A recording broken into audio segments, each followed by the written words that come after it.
Hello and welcome to World Talks on TVP World with me, Ashim Kumar.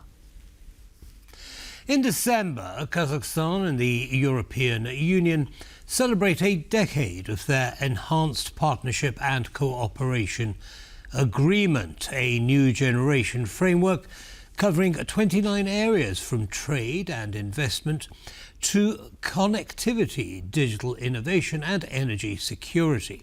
The EU remains Kazakhstan's largest trading partner, while Kazakhstan is a key pillar in Europe's energy diversification and the Middle Corridor transport route connecting Asia and Europe. Joining us is Bruce Pannier, board member of the Caspian Policy Centre, to discuss the current state and future of EU-Kazakhstan cooperation. Bruce, welcome back to TVP World. Thanks for taking the time. Thanks. Pleasure to be here. Thank you. Yeah, so good to have you. So it's been around for 10 years, this cooperation agreement. What's happened in that time? What's been achieved? Well, of course, as you mentioned, the EU has become Kazakhstan's largest trade and investment partner over the last, they had a little bit of participation in Kazakhstan prior to this, but it's really gone up significantly in the last 10 years. And really even in just the last 3+ years after Russia's full-scale invasion of Ukraine, relations between the EU and Kazakhstan really boosted, and you hit some of the major points. Kazakhstan wants to trade with the EU. A lot of countries are aware of the EU sanctions that were put on Russia because of their invasion of Ukraine.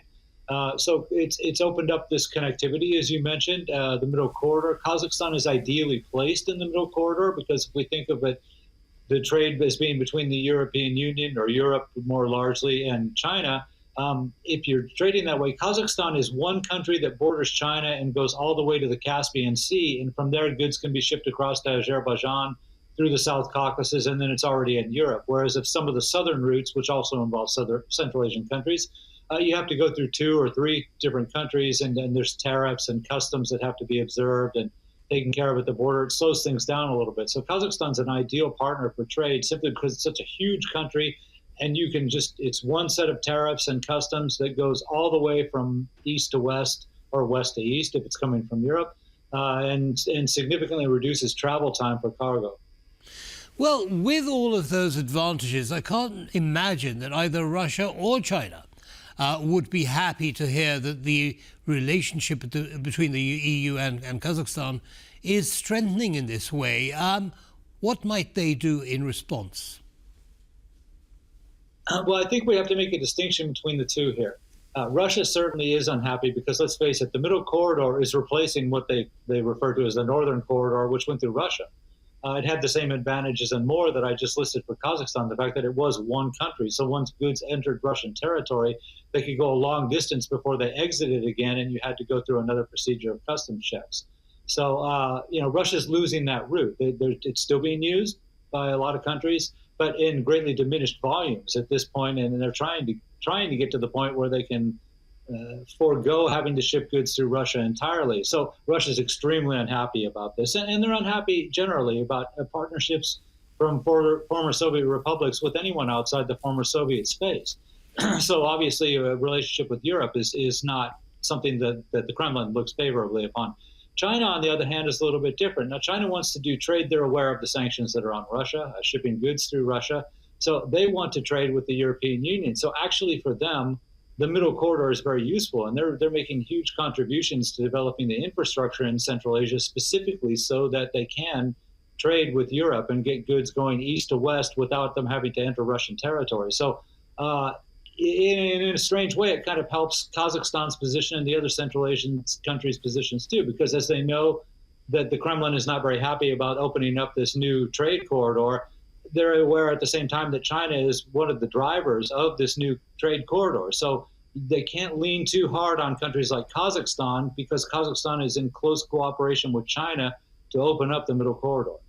Yes, but Chinese investment and support doesn't come without strings attached. For example, the influence, Chinese political influence on countries that they help, in inverted commas. How vulnerable is Kazakhstan to that? Well, Kazakhstan is not in an ideal geographic position. If you look at the map, I mean, they have a long, long border with Russia, and then a not so long but still long border with China.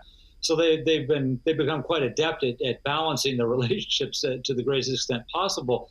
Now, China has a great advantage in Central Asia generally, and certainly in Kazakhstan, is that China has also invested a lot of money into Central Asia. And last year, I think trade with just Kazakhstan alone, Chinese-Kazakh trade was like $44 billion, right?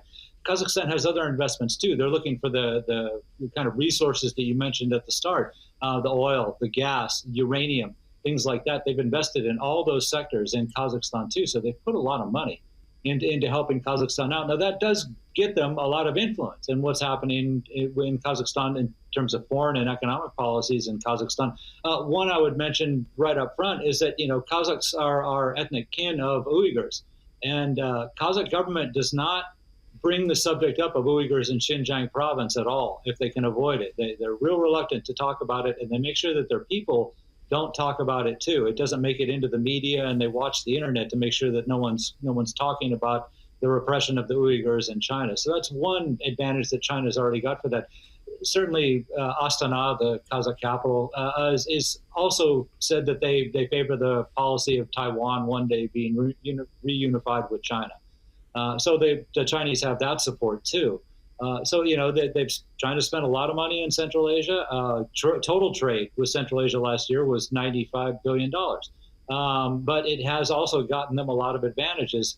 The resources I mentioned, the trade routes that we were talking about, and some political influence at the same time when it comes time for these governments in Central Asia to make big decisions or vote in the UN, for instance. The Central Asian states will not vote against China on any measures in the UN. They will always abstain.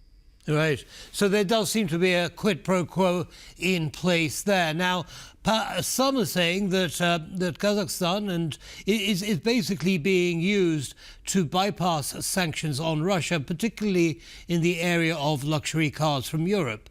Perhaps that is one of the reasons that Europe does so well in the Kazakh market.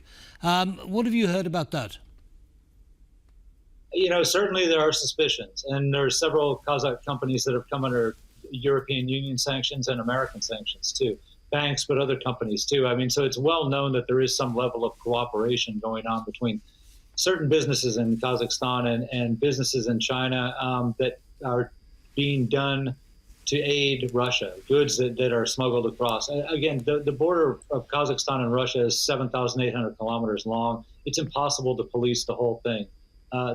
These goods are being smuggled across, not so much in the open, but certainly they're being smuggled across, and there's plenty of evidence to back this up.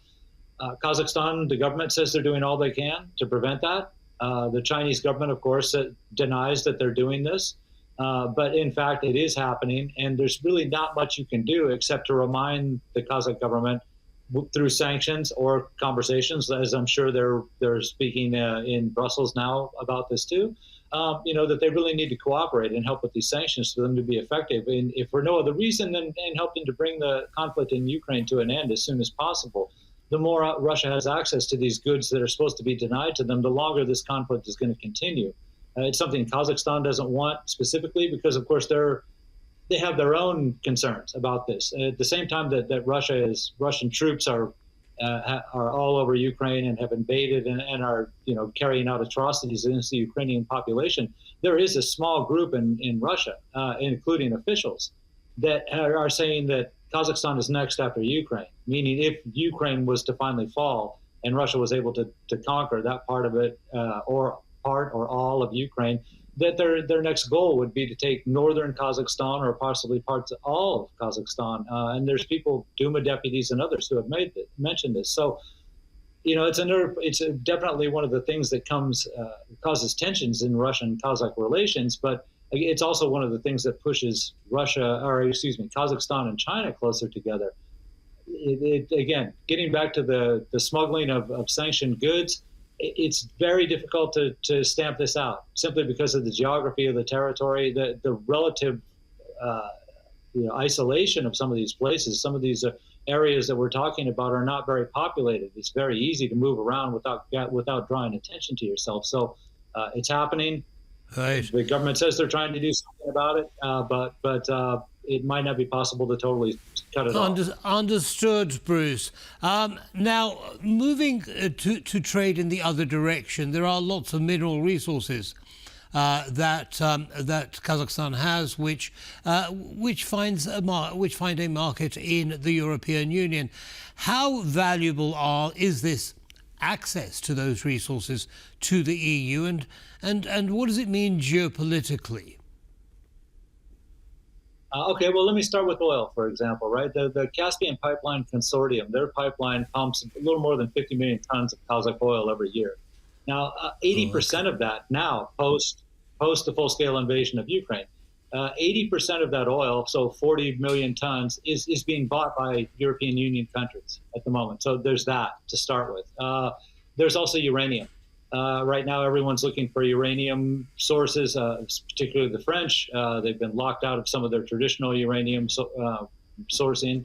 So they are also in conversations and working with Kazakhstan to get uranium shipments for their own nuclear power plants. Other countries in Europe are doing the same thing at the moment also. Critical raw materials, Kazakhstan possesses many of them. There's a number of deals being done, and I'm sure more will be done in Brussels in the next 2 days, to try to get some of these critical raw materials from Kazakhstan, with the caveat that the Kazakh government has made it clear that they're open to mining concessions and giving mining concessions to countries or companies from really any country in the world, but specifically from Europe, with the proviso that they get the means to process so that they're not sending raw materials. So there's a German company, for example, that's already spent $500 million building a plant to mine and process lithium in Kazakhstan. These are the kind of things that the European Union is looking for at the moment. Understood. Well, it certainly sounds like a dynamic